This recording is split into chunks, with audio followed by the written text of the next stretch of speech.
सदन को उससे पहले एडजर्न कर दिया जाए।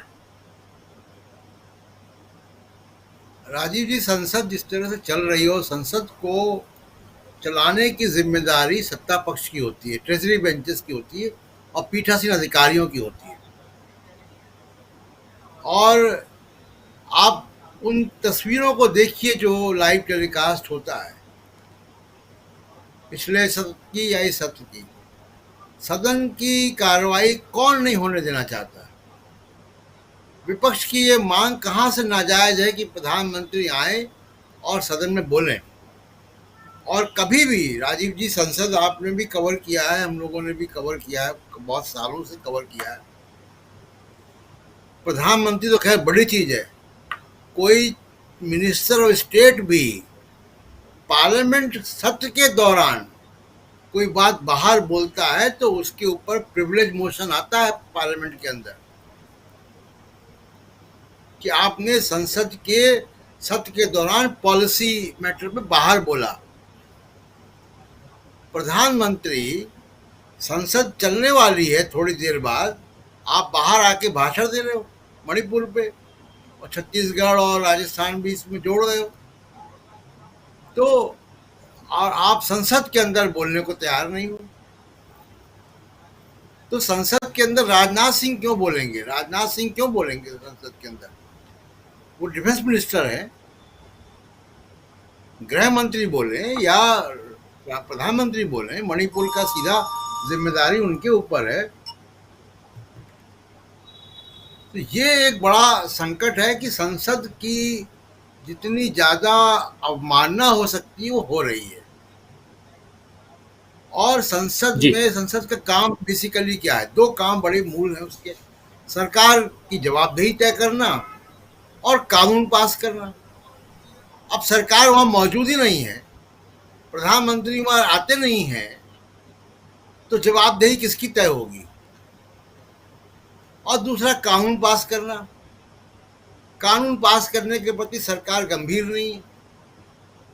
आप देखिए कि लगभग अब कानून ड्राफ्टिंग स्टेज के बाद कंसल्टेशन प्रोसेस नहीं है, सेलेक्ट कमिटीज को नहीं जाते हैं कानून बिल, और वो सीधे संसद में आ जाते हैं और बिना बहस के पारित हो जाते हैं। केवल ये कृषि कानून नहीं, सारे कानून, लगभग सारे कानून बगैर सेलेक्ट कमेटी में जाए पास हो रहे हैं। जी।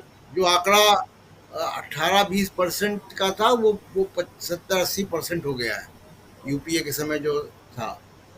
तो ये एक बड़ा संकट है कि मोदी सरकार संसद के प्रति गंभीर नहीं है। संसद कोई सिंगल रखने से संसद की गरिमा नहीं बढ़ती है, पार्लियामेंट की बिल्डिंग बनाने से गरिमा नहीं बढ़ती है।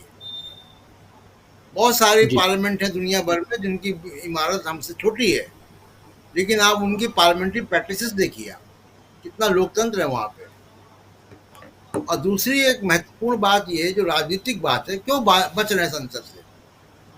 आप देखिए कि जनवरी से, जब से बीबीसी की डॉक्यूमेंट्री आई है, उसके बाद हिंडनबर्ग की रिपोर्ट आई अडानी पर, और उसके बाद राहुल गांधी ने संसद में फोटो दिखा दिया मोदी और अडानी का, जिसकी वजह से, जिसके बाद उनकी सदस्यता चली गई और किस तरह से मुकदमा बनाया गया। भारत जोड़ो जी। यात्रा रही है। तमाम चीजें आप देखिए कि सरकार या मोदी जी इस पिछले लगभग 6-7 महीने में सिर्फ और सिर्फ क्राइसिस मैनेजमेंट कर रहे हैं। मणिपुर भी एक घटिया और आधा अधूरा एक क्राइसिस मैनेजमेंट था कि छत्तीसगढ़ और मध्य प्रदेश, राजस्थान का नाम ले दो, ये क्राइसिस मैनेजमेंट था। तो लगातार मोदी जी क्राइसिस मैनेजमेंट कर रहे हैं। अमेरिका में सवाल पूछ लिया गया, ओबामा ने इंटरव्यू दे दिया, तो क्राइसिस मैनेजमेंट कहाँ से हो रहा है? जी, ओबामा को ट्रोल करा दो असम के मुख्यमंत्री से, आप क्या बिगाड़ दोगे ओबामा का भाई? है आप वो, एक रिपोर्टर ने सवाल पूछ लिया वॉशिंगटन में, व्हाइट हाउस में, तो आप उस रिपोर्टर को ट्रोल करा दो।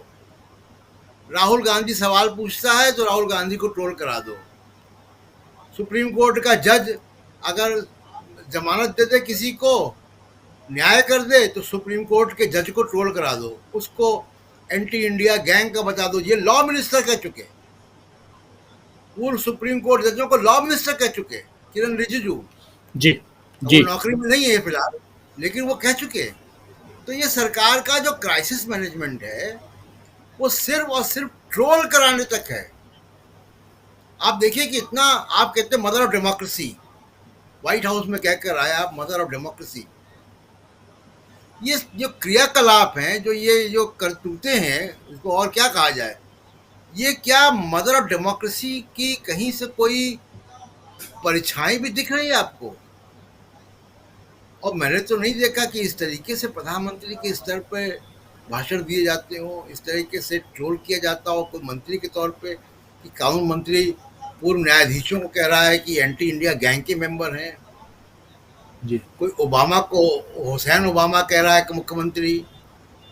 मतलब बहुत ही अजीब स्थिति है, और क्राइसिस मैनेजमेंट कर रहे हैं लगातार, लेकिन ट्रोल करके कर रहे हैं, अच्छे आइडियाज भी नहीं आ रहे हैं।